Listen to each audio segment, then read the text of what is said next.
Di sebelah saya ini sudah ada komposter, yaitu komposter ember tumpuk. Kenapa dinamakan komposter ember tumpuk? Karena komposter ini terdiri dari dua ember. Yang atas ini nantinya akan berfungsi sebagai penampung kompos atau bahan organik, sampah dari sisa dapur dimasukkan di sini. Terus yang nantinya ketika terdekomposisi akan menghasilkan air lindi yang nantinya akan ditampung di ember bagian bawah.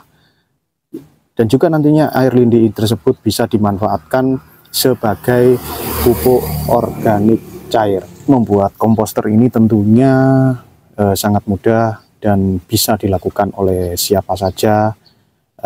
Paling tidak dengan adanya komposter ini kita bisa mengurangi sampah, khususnya sampah dapur atau sampah yang berasal dari rumah tangga, khususnya sampah organik yang nantinya bisa dimanfaatkan sebagai kompos padat ataupun kompos cair yang berupa lindi.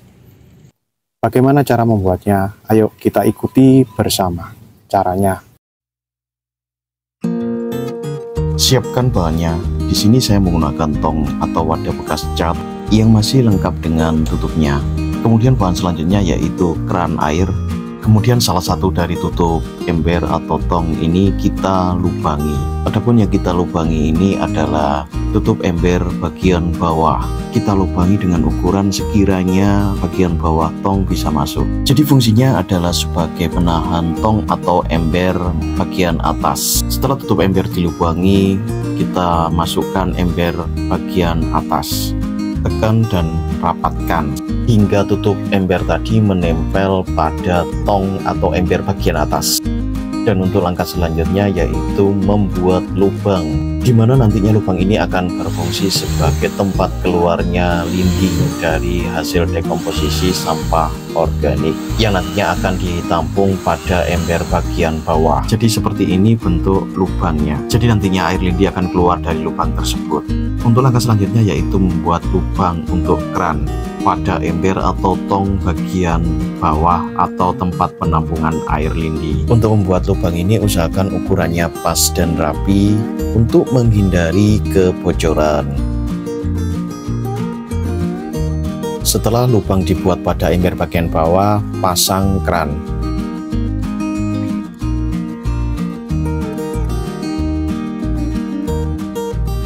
Dan ini opsional ya, karena saya menambahkan stiker ini sebagai pemanis. Dan selesai sudah pembuatan komposter ember tumpuk dari bekas tong atau wadah cap. Saatnya mengisi komposter ember tumpuk yang telah kita buat.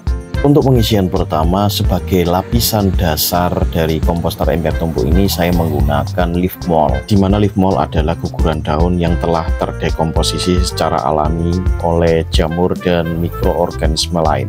Kompos ini adalah sebagai pengganti dekomposer. Sebelumnya kami sudah pernah membahas komposter ember tumpuk, dan sebagai dasar sebelum bahan organik dimasukkan pada komposter ini saya menggunakan arang sekam, karena arang sekam sebagai biochar juga sebagai rumah dari bakteri. Dan mungkin ada sobat semua yang bertanya bagaimana ketika kedua bahan tadi sulit untuk didapatkan, apakah boleh langsung memasukkan bahan organik tanpa menggunakan dasar leaf mold, kompos ataupun arang sekam?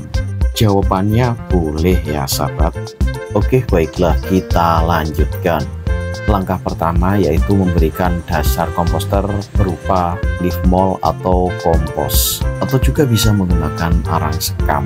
Bahkan boleh ya sahabat ketika tidak menggunakan alas tetapi langsung memasukkan bahan organik atau sampah dapur. Dan ini adalah sisa dari makanan atau sampah dapur atau bahan organik yang bisa dimasukkan pada komposter ini. Jadi ini usahakan ya dipotong kecil-kecil atau dihaluskan, yang tujuannya agar cepat terdekomposisi. Terus ada pertanyaan, bagaimana jika sampah atau bahan organik ini tidak dicincang atau dipotong atau juga dihaluskan? boleh juga, tetapi akan lama untuk terdekomposisi. Kemudian langkah selanjutnya setelah dimasukkan bahan organik atau sampah dapur, lakukan penutupan dengan kompos, leaf mold ataupun arang sekam. Jadi nanti langkahnya bisa seperti ini atau diulangi seperti ini, dibuat layer per layer. Jika tidak ditutup kompos, leaf mold ataupun arang sekam boleh, jawabannya juga boleh.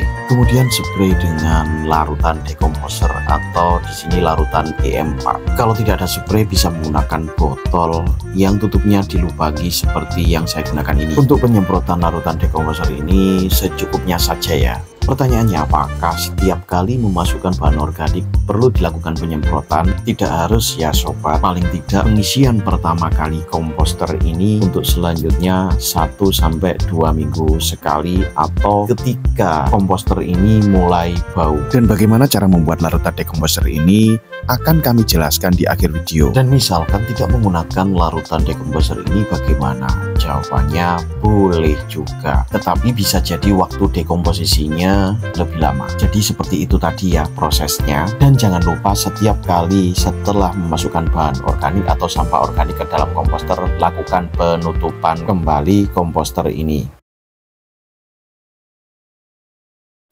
Kompos akan jadi kurang lebih 2-4 minggu. Kecepatan pengomposan juga tergantung bahan dari sampah organiknya. Sebelum melakukan pemanenan, periksa kompos apakah sudah jadi dengan ciri-ciri suhu tidak lagi panas atau suhunya sudah dingin, bau sudah seperti tanah, dan sudah berubah warna menjadi kehitaman. Dan ini adalah contoh sampah organik yang telah terdekomposisi sekitar 1 bulan.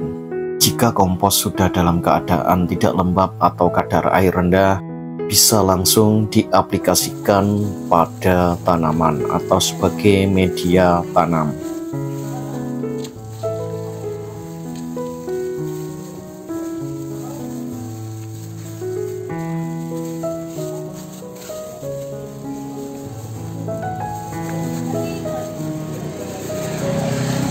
Kemudian untuk hasil yang kedua yaitu air lindi. Air lindi merupakan rembesan air dari dekomposisi bahan organik atau sampah organik, di mana air lindi ini berasal dari rembesan ember bagian atas yang berisi sampah organik. Saya akan panen juga lindi dari komposter ember tumpuk yang lain. Nantinya hasil air lindinya akan bervariasi tergantung jenis dan bahan organiknya.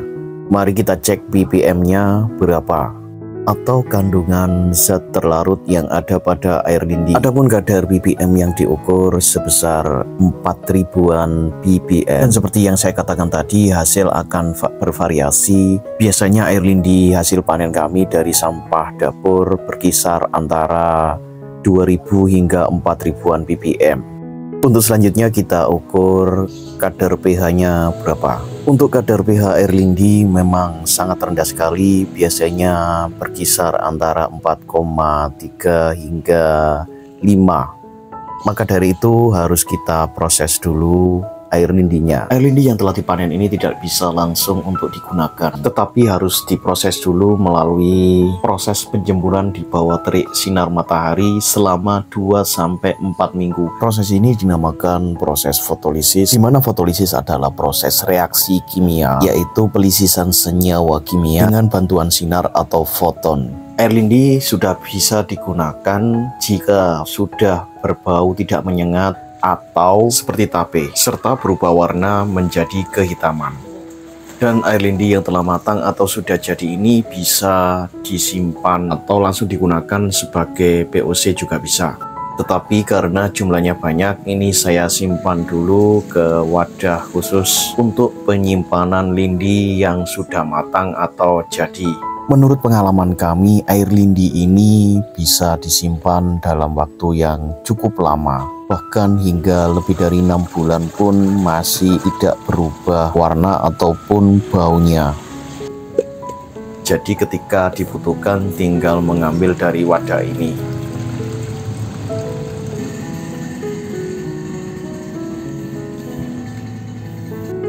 Adapun untuk takaran air lindi ini saya menggunakan takaran 1:20 hingga 1:50 untuk aplikasi kocor.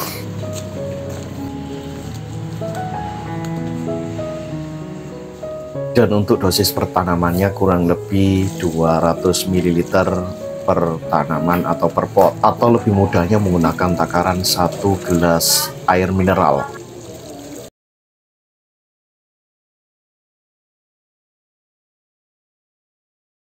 Kita akan coba untuk melakukan pengamatan dan pengukuran air lindi. Air lindi yang baru dipanen ini menunjukkan angka ppm 3000-an ppm. Memang kepekatan zat terlarut yang ada pada air lindi bervariasi, tergantung bahan organik yang dimasukkan pada komposter.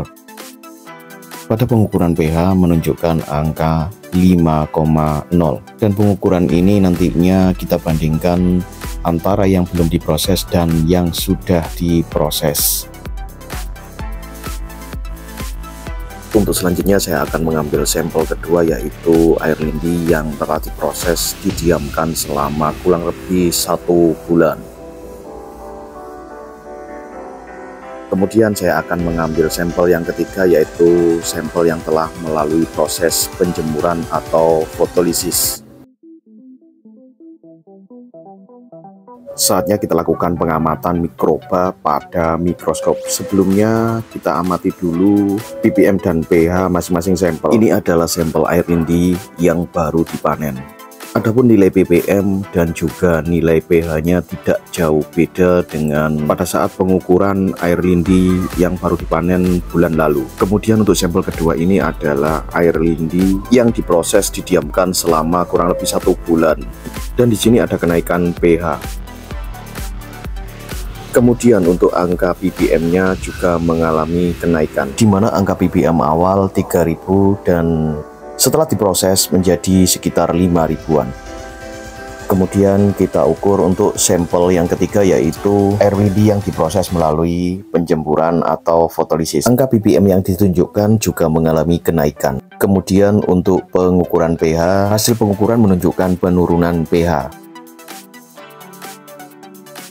Untuk selanjutnya kita akan melakukan pengamatan mikroba pada mikroskop. Kita ambil masing-masing sampel dan diletakkan pada kaca preparat.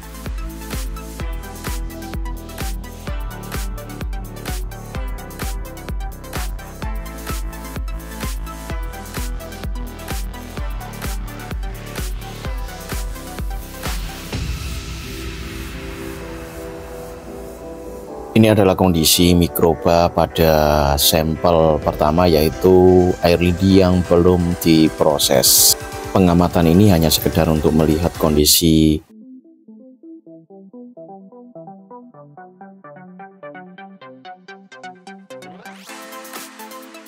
Untuk pengamatan mikroba yang kedua ini adalah dari sampel air lindi yang telah didiamkan selama kurang lebih 1 bulan.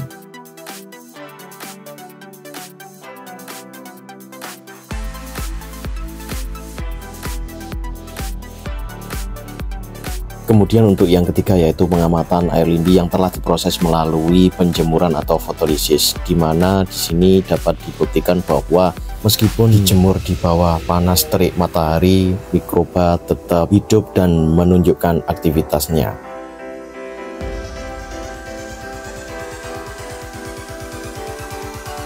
Jadi di sini kami sampaikan bahwa untuk wadah komposter tidak harus menggunakan bahan-bahan yang kami tunjukkan. Bisa menggunakan timba atau galon air mineral juga bisa. Yang penting bahan tersebut bisa menyesuaikan konsep dari komposter ember tumpuk ini. Jadi terserah sobat semua bagaimana sobat bisa menyiasati atau lebih kreatif untuk menciptakan ember tumpuk ini.